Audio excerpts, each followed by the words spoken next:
반갑습니다. 오늘은 테슬라 소식과 함께 새롭게 확인된 2세대 4680 에너지 밀도와 관련된 내용을 정리하겠습니다. 지금 보시다시피 테슬라 사이버 트럭의 생산량은 빠르게 올라가고 있으며 이 사이버 트럭에 활용되는 배터리가 2세대 4680 혹은 사이버셀이라고 불리는 4680입니다. 그런데 이 4680과 관련해서 상당히 놀라운 소식이 확인이 되었는데 사실상 배터리 산업에서 최고의 에너지 밀도를 2세대 4680이 가지고 있다는 소식입니다. 사이버 트럭 같은 경우 그냥 등장만으로도 사람들의 이목을 끄는데 이제 이 영상에서는 사이버 트럭 뒤에 세탁기를 넣고 돌리는 장면까지 나오며 상당히 화제를 끌기도 하였습니다. 이런 사이버 트럭에 사용되는 2세대 4680 에너지 밀도를 어떻게 알아냈는지 살펴보겠습니다. 이 정보 같은 경우는 더 리미팅 팩터 님께서 공유해 주셨습니다.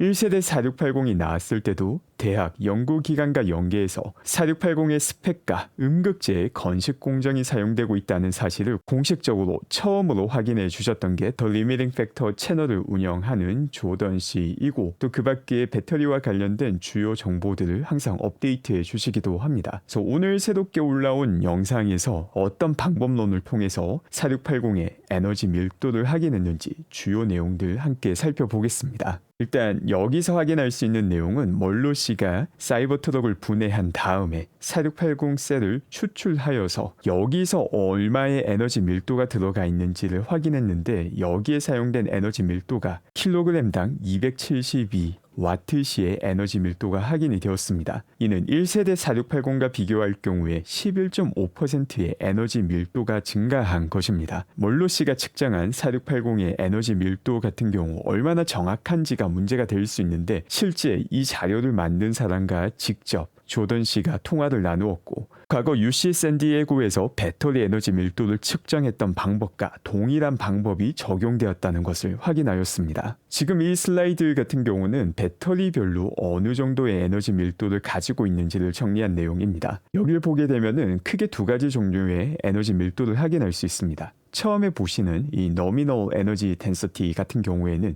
배터리에 실제로 들어가는 총량을 의미하고 그 다음에 나오는 게 배터리에 어느 정도 버퍼가 포함이 되어 있기 때문에 실제 사용할 수 있는 에너지 밀도를 나타내고 있습니다. 이를 보게 되면은 4680 2세대 같은 경우 실제 사용 에너지 밀도에서 배터리 산업의 거의 골든 스탠다드라고 불리고 있는 파나소닉 2170보다도 더 높은 에너지 밀도를 가지고 있습니다. 킬로그램당 260와트시로 사실상 최고의 수준을 도달하게 된 것이고 2170 산업 표준보다는 훨씬 더 높은 수준을 성취하게 된 것입니다.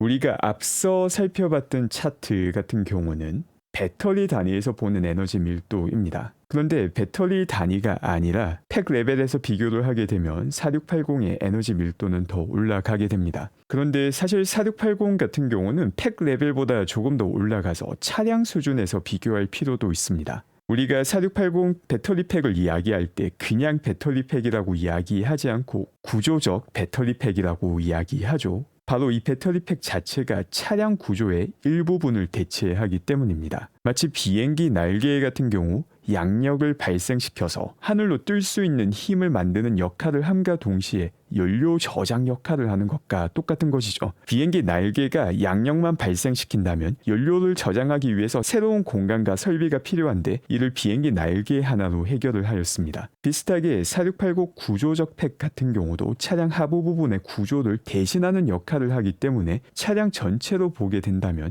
이 에너지 밀도의 효율성은 더 올라가게 됩니다. 그런데 배터리 팩 레벨에서만 본다 하더라도 파나소닉의 18650을 제외하고는 가장 높은 에너지 밀도를 보여주고 있습니다. 어떻게 테슬라는 차량 만드는 회사인 것 같은데 배터리에서마저도 사실상 산업 최고의 효율을 벌써 달성을 한 것이죠. 여기서 중요한 점은 항상 3번 정도의 이터레이션을 거치고 나면은 훨씬 더 뛰어난 제품이 만들어진다는 점입니다. 그런데 4680 같은 경우는 이제 2세대로 바뀌었음에도 불구하고 에너지 밀도의 점프가 엄청나게 높다는 걸 확인할 수 있습니다. 3세대 4680도 분명 준비 중일 것이고 미래에 나오게 될 텐데 이 3세대 4680까지 나오게 된다면은 사실상 배터리 산업에서도 테슬라가 새로운 산업 표준을 만들게 된다는 걸 볼 수 있습니다. 이 조던 씨 같은 경우는 아주 꼼꼼하게 자료를 정리하기로 유명하신 분입니다. 그리고 이 내용을 보게 되면 상당히 흥미롭고 충격적인 내용이 포함되어 있기도 합니다. 지금 보시는 게 미국 EPA에 기재되어 있는 테슬라 모델 총 배터리량을 나타내고 있습니다. 위에 나와 있는 이 수치가 우리가 앞서 살펴봤던 노미널 배터리 총량에 대응이 될 수 있는 수치인데 미국 EPA에서 나오는 자료이기 때문에 대부분의 경우 이 수치를 그대로 믿고 사용을 하였습니다. 그리고 밑에 나오는 자료가 실제 완충을 하였을 때 사용할 수 있는 배터리 수치를 나타내고 있고 그 다음에 에너지 밀도도 나와 있습니다. 그런데 이 EPA 데이터마저 교차 검증을 해보니까 실제 차이가 크다는 걸 확인할 수 있었습니다. 2021년 롱레인지 모델 Y와 모델 3 같은 경우 똑같은 배터리가 사용이 되고 있는데 이 배터리 단위에서 보는 에너지 밀도가 차이가 나기 때문에 사실 잘못되었다라는 점을 금방 파악할 수 있고 그 다음에 모델 3 RWD와 모델 Y RWD를 보게 되면은 실제 사용할 수 있는 배터리의 양이 노미널 배터리 총량과 똑같거나 혹은 더 큽니다. 이것도 논리적으로 말이 되지 않죠. 또 그 밖에도 각 모델별로 완충했을 때 사용할 수 있는 배터리의 양이 얼마 정도가 되는지 여러 번 교차 검증을 해본 결과 미국 공식 기관인 EPA에서 나오는 자료조차 어느 정도 오차가 있기 때문에 이걸 맹신하면 안 되고 교차 검증을 통해서 확인된 자료만 사용해야 된다는 것까지 확인을 하게 됩니다. 그래서 현재 우리가 관심을 가지고 있는 게 이 2세대 4680 배터리이죠. 그래서 이 2세대 4680 배터리 같은 경우 전체 팩에 1344개의 배터리가 들어가 있습니다. 앞서 살펴봤던 EPA에서 나왔던 2세대 4680을 사용하는 사이버트럭 배터리 팩의 총량이 122.4kWh이기 때문에 이를 배터리 개수인 1344개로 나누고 그 다음에 4680 하나가 350g이기 때문에 킬로그램당 에너지 밀도를 계산하기 위해서 0.35로 나누게 되면은 우리가 앞서 봤던 킬로그램당 272Wh라는 에너지 밀도를 확인할 수 있습니다. 그리고 여기서 교차 검증이 필요하죠. EPA 데이터마저도 오차가 있는 경우가 있다라는 걸 확인하였기 때문에 이를 교차 검증하기 위해서 다른 곳에서 완충할 때 어느 정도가 충전되는지까지 확인을 하였고 이를 바탕으로 EPA에 나와 있는 수치가 정확하다라는 결론을 통해서 이 에너지 밀도를 계산하게 된 것입니다. 그리고 지금 이 자료를 보게 되면은 배터리 단위로 봤을 때 에너지 밀도가 더 높은 배터리도 분명 존재합니다. 킬로그램당 354W씩까지 존재하는 배터리도 있지만 배터리의 비용과 수명, 폼팩터를 고려할 경우 사실상 2세대 4680 배터리가 현실적으로 가장 효율적인 배터리가 된다라는 결론에 도달할 수 있습니다. 그리고 팩 수준에서 봤을 때도 파나소닉 18650이 가장 높은 수준이었지만 이제 차량 수준으로 보게 된다면 그 효율이 더 올라가서 테슬라 2세대 4680이 벌써 가장 효율적인 배터리 팩으로 등극한 것을 볼 수가 있습니다. 처음에 4680을 만들 때만 하더라도 아니 차량 제조사에서 무슨 배터리를 만드느냐 실패할 것이다 라는 이야기가 많았고 거기에 더불어서 배터리를 그냥 만드는 게 아니라 건식 공정을 활용해서 만든다고 이야기했을 때 역시 터무니없을 것이다 라는 이야기가 많았죠. 그런데 1세대 4680에서 벌써 음극재 부분은 건식 공정을 활용하였고 2세대 4680 같은 경우 이제 양극재마저도 건식 공정으로 바꾸는 과정이 9월 달에 진행이 된다는 내용을 벌써 확인했습니다. 현재 테슬라에서 제작하고 있는 2세대 4680 같은 경우도 대부분 테슬라가 만들고 있지만 양극재 같은 경우는 다른 기업에서 만든 양극재를 구매하여서 최종적인 4680을 조립하고 있습니다. 그런데 이 양극재마저도 조만간 건식 공정이 활용되게 되고 4680 대량 생산 자체가 9월 달에 진행될 예정이며 올해 말까지 4680 배터리 팩까지 대량 생산을 목표로 하고 있습니다. 이렇게 되면은 벌써 2세대 4680에서 에너지 밀도로 봤을 때 최고의 효율을 보여주고 있는데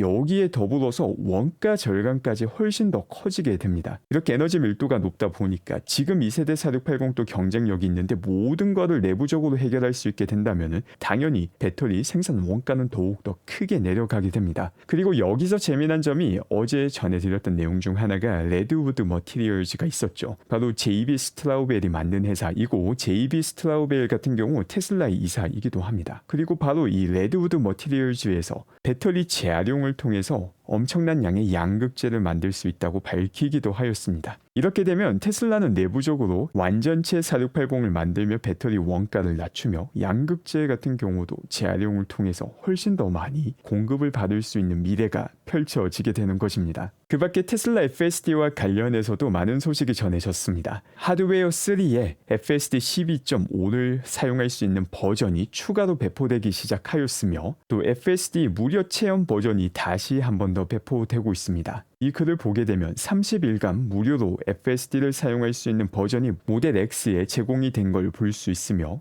10월 5일까지 FSD 무료 체험을 할 수 있다고 밝히고 있습니다. 이처럼 테슬라가 추가로 FSD 무료 체험 기회를 확대하는 것은 그만큼 FSD에 대한 자신감이 커졌기 때문입니다. 그리고 지금 보시는 장면은 바이두의 자율주행 장면입니다. 사실 이 사진을 보게 되면 바이두 같은 경우 자율주행도 일부 들어가 있겠지만 원격 주행이 가장 핵심 기술이다는 걸 볼 수 있습니다. 많은 기업에서 자율주행이라고 부르며 사실은 원격 주행을 진행하고 있는데 여기서 테슬라와 다른 기업의 근본적인 차이가 발생하기도 합니다. 테슬라 같은 경우도 로보택시를 진행할 때 원격 주행을 일부 활용할 것입니다. 다만 절대 다수의 경우 자율주행으로 처리가 되고 원격 주행으로 처리가 되는 비율이 1% 미만의 비율을 유지할 수 있는 자율주행 기술을 확보하고 있다는 점에서 근본적인 차이가 나게 됩니다. 테슬라가 가지고 있는 이 펀더멘털의 차이는 다양한 부분에서 볼 수 있습니다. 앞서 살펴봤던 배터리 분야의 개척도 그 일부이고 제품이 가지고 있는 경쟁력 역시 손쉽게 확인할 수 있습니다.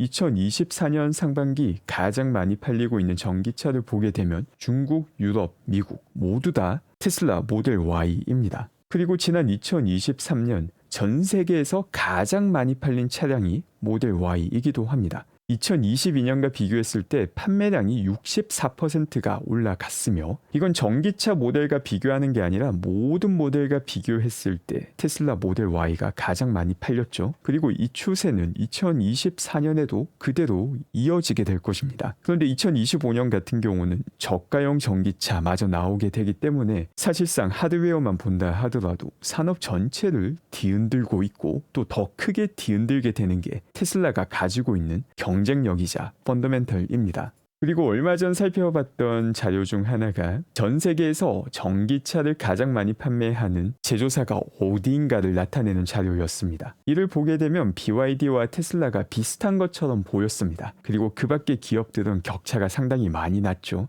판매량만으로만 본다면 테슬라와 BYD의 판매량이 비슷한 것 같은데 그 내실을 보게 되면 차이가 상당히 크다는 걸 볼 수 있습니다. 이번에 발표된 BYD의 어닝을 보게 되면 매출 같은 경우 상당히 많이 올랐다는 걸 볼 수 있습니다. 그런데 BYD의 잉여 현금 흐름을 보게 되면 지난 1분기에 이어서 2분기도 마이너스를 보여주고 있습니다.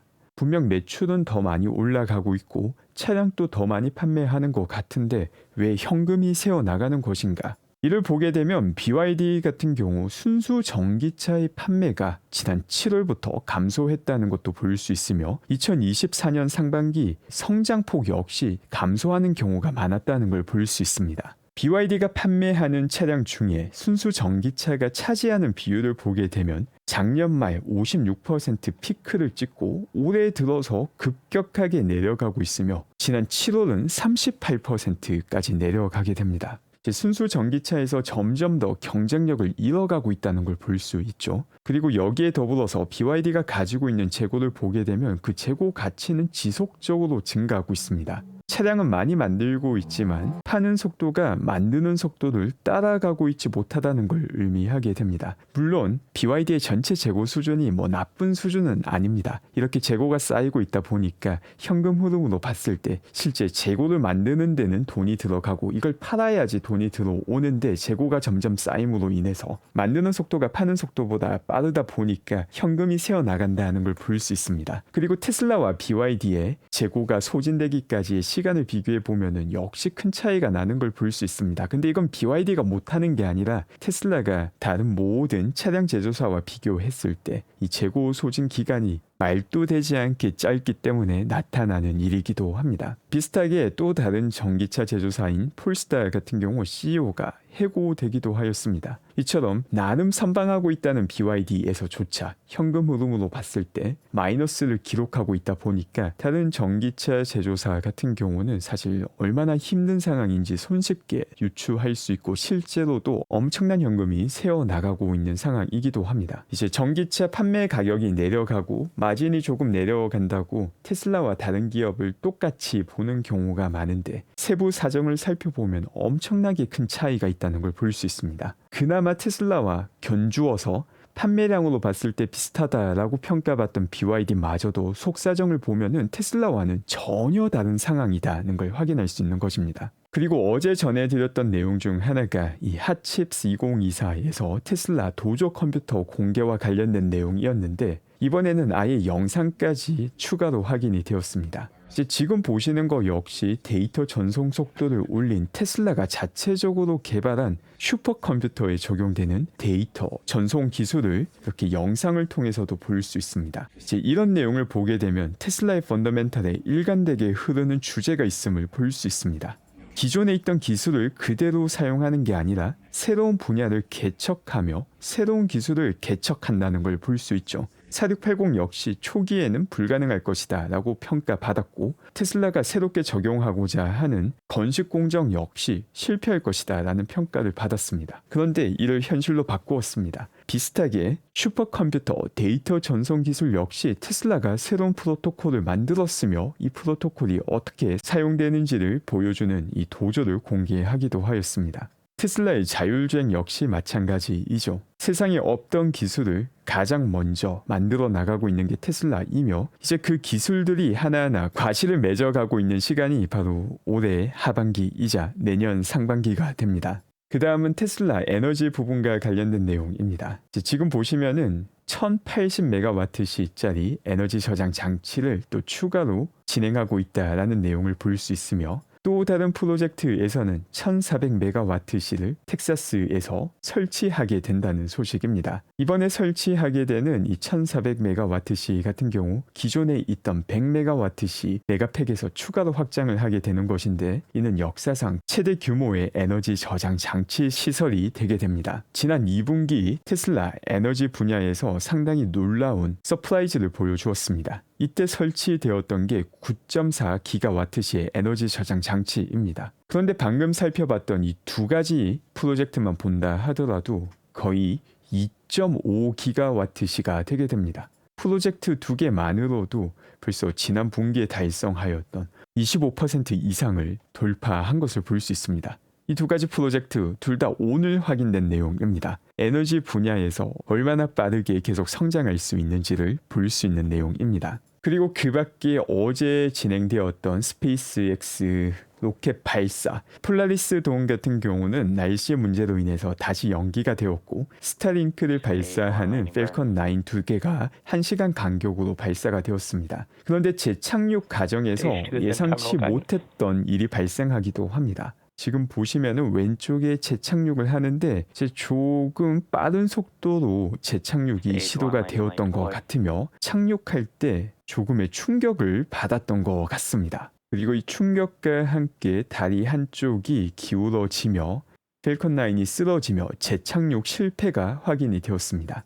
또 이를 바탕으로 다양한 부정적인 기사가 나올 텐데 이번에 실패하게 된 펠컨 9 같은 경우 23번째 재착륙 시도였습니다. 벌써 22번을 성공하였으며 똑같은 로켓을 23번을 사용하였던 것입니다. 스페이스X 같은 경우 얼마나 많이 재사용이 가능한지 그 한계까지 테스트를 계속해서 진행을 한 것이고 또 이걸 실패로 평가하겠지만 이 과정을 통해서 더욱더 많은 데이터를 수집하여서 앞으로는 25번째, 30번째 재착륙까지 가능한 로켓을 만들 수 있게 될 것입니다. 오늘도 함께 해주신 분들 감사드리며 즐거운 하루 되시기 바랍니다.